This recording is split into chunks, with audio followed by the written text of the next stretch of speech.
Tu cerebro almacena aproximadamente 20 watts, la misma energía que necesita una bombilla para ser encendida.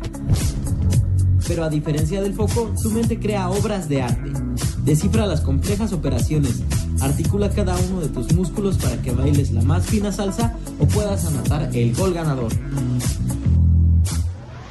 La energía que necesitas liberar en Circuito Alterno, 104.9 FM.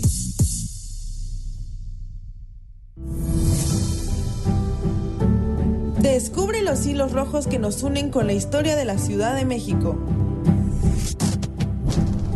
En este programa descubrirás los más grandes secretos de personalidades, monumentos y sucesos que conmocionaron a la capital. Sacaremos los trapitos desde los tiempos de Tenochtitlán hasta la actualidad. No te pierdas Hilos Históricos, cada semana en Circuito Alterno, 104.9 FM. Descubre la conexión con la gran historia de la Ciudad de México.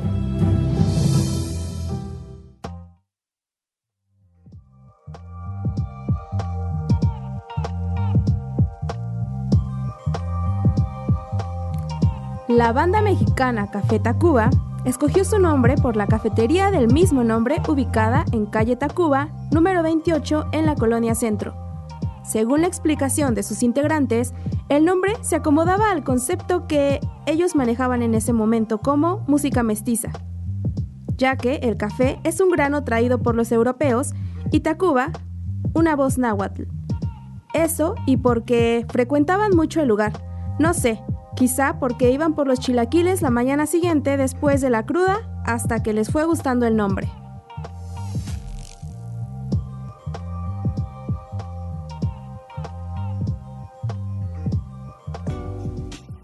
Circuito Alternativo presenta Hilos Históricos. En este episodio, Calle Tacuba.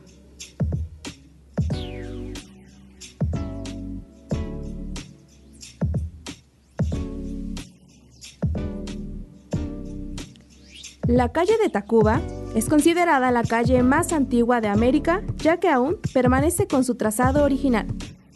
Fue construida por los mexicas entre 1377 y 1389.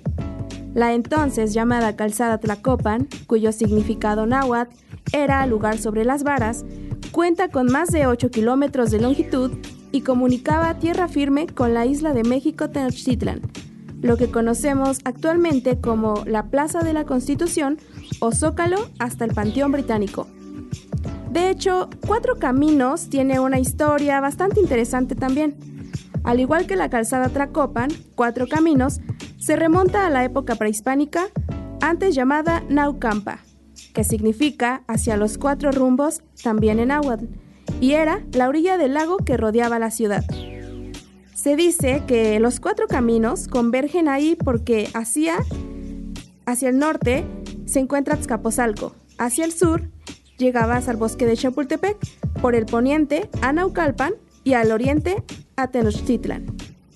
Pero regresando a la calzada Tlacopan, como los grandes guerreros mexicas que desfilaban el camino del poniente para hacer sus conquistas a pueblos como los otomís o los purépechas.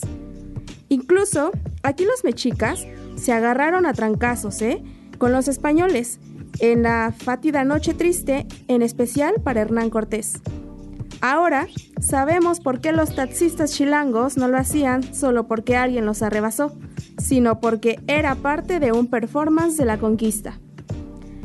Pero a ver, ya hablando más en serio, cerca del Templo Mayor, entre la calle de Madero, Monte de Piedad, Isabel la Católica y Tacuba, estaba el Palacio de Acayatl, es decir, era toda la manzana antes de llegar a la Catedral Metropolitana. Para quien no lo sabe, el Palacio de Acayatl fue la casa de Moctezuma y el lugar donde estuvo hospedado Hernán Cortés y su compañía cuando recién habían llegado a la gran ciudad. Aún hoy, si visitas estas calles, puedes encontrar placas conmemorativas. El palacio sirvió a los españoles como un cuartel mismo que usaban también para mantener cautivos a varios gobernantes, empezando por su anfitrión Moctezuma Xocoyotzin, Cuitláhuac, señor de Ixtapalapa, Cacamatzin, Tlatoani de Texcoco, Ixcuatzin, señor de Tlatelolco, entre muchos otros. Pero, ocurrió que el 22 de mayo de 1520, por orden de Pedro de Alvarado, se dio la matanza de la fiesta de Tzotzcatl en el Templo Mayor. Los españoles se resguardaron nuevamente en el palacio, solo que ya nada volvería a ser igual.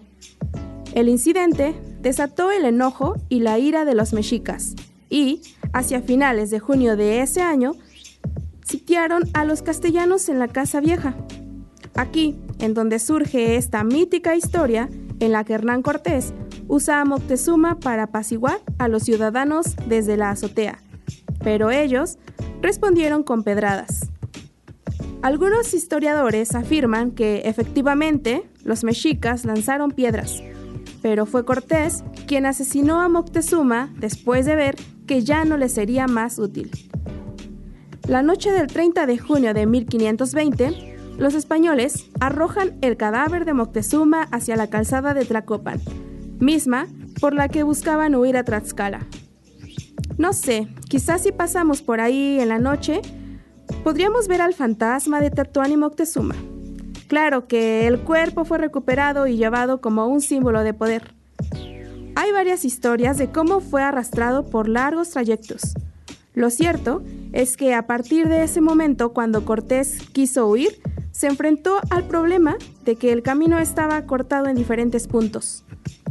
Ellos, aunque buscaban salir con vida, no olvidaron su cargamento de oro que hasta encima traían. Fue en la segunda separación, más o menos a la altura de la Alameda Central, casi llegando a la iglesia de San Hipólito. Las crónicas de ese pasaje mencionan el ruido estriposo de la gente enardecida aventándose contra los grupos de soldados españoles. Con los caballos relinchando temerosos de todas las armas, los gritos de las personas ahogándose, el mar de gritos. Imaginen ustedes la situación. Como sea, Cortés logró escapar, pero no cómo lo planeaban. Muchos de sus hombres caídos y parte de su botín se hundió en las profundidades del lago. Verdaderamente esta fue una noche triste. Como ven, está muy denso, ¿no? Me pone de nervios solo imaginar la cruel batalla. De noche, con lluvia, mucho caos y con el futuro de la ciudad de por medio. ¿Por qué no nos tomamos un respiro con una pequeña pausa? Si bien la calle Tacuba está pesada, no es para tanto, amigos. Y los históricos lo respaldan. Después del corte veremos un poco de arquitectura y cómo la esposa de Francisco González Bocanegra lo obligó para escribir nuestro entonces himno nacional mexicano. Entra en onda, Circuito Alterno, 104.9 FM.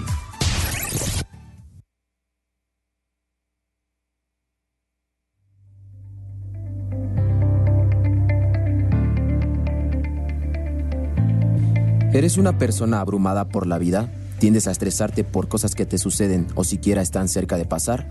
Alimín es lo que buscas para evitar sobrepensar. Tranquilo, estás a tiempo de ponerle un alto. Con Alimín, el sobrepensar las cosas es cosa del pasado. Disfruta del hoy, que es lo único que tenemos asegurado.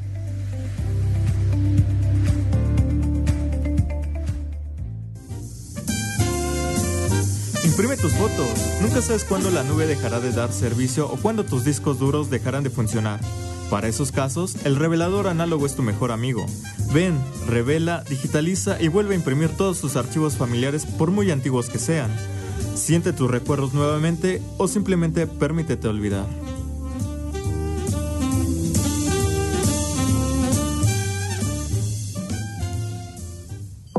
Que los días que nos hacen únicas no te hagan sentir mal.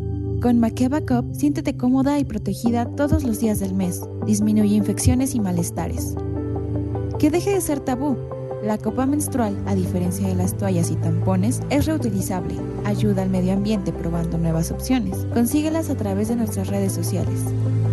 Maquet Backup, educación menstrual y sexual. Decile a la historia no el estambre de tu tía. Y los históricos solo en Circuito Alterno.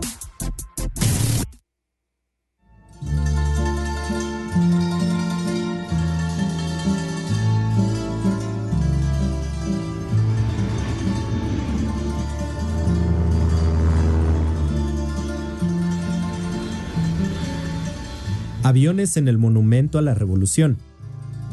En el corazón de la ciudad, el Monumento a la Revolución fue la tentación de muchos pilotos durante el siglo XX, esto por el escaso número de edificios altos.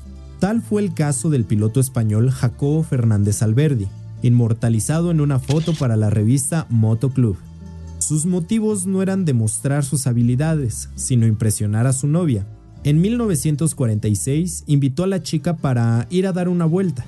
La sorpresa fue que al llegar al aeropuerto donde un avión de 2 plazas ya estaba listo, ambos emprendieron un viaje a la Ciudad de México y Jacob enfiló hacia el Monumento a la Revolución, pasando por en medio de este y pidiéndole matrimonio a su novia Elisa.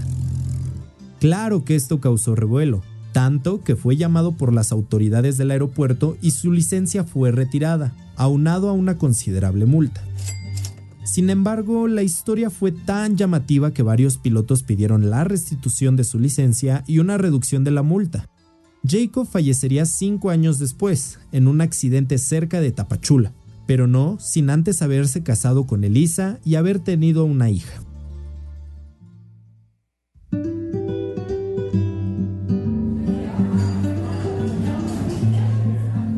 También está la historia del mexicano Leopoldo Gutiérrez, piloto de la Fuerza Aérea, quien en una apuesta de cantina se propuso pasar por el mausoleo de los héroes revolucionarios.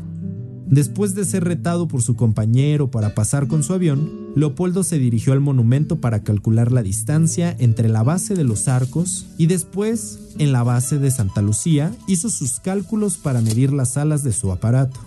Antes de las 9 de la mañana del siguiente día, subió a su avión confiado y piloteando de manera muy hábil, lo inclinó ligeramente para pasar entre los arcos como si fuera una publicidad circense. Por supuesto que esto no fue ignorado por la Secretaría de Defensa, mismos que lo arrestaron y le retiraron la licencia de piloto por uso indebido. De esta hazaña solo queda la historia hablada, principalmente por su hermana, quien no recuerda exactamente si fue en el 45 o en el 46. De hecho, algunos dicen que lo logró, otros que no pudo debido a la falta de combustible. Sin embargo, la historia aún queda de cuándo se podía, aunque no se debía, pilotear por el Monumento a la Revolución.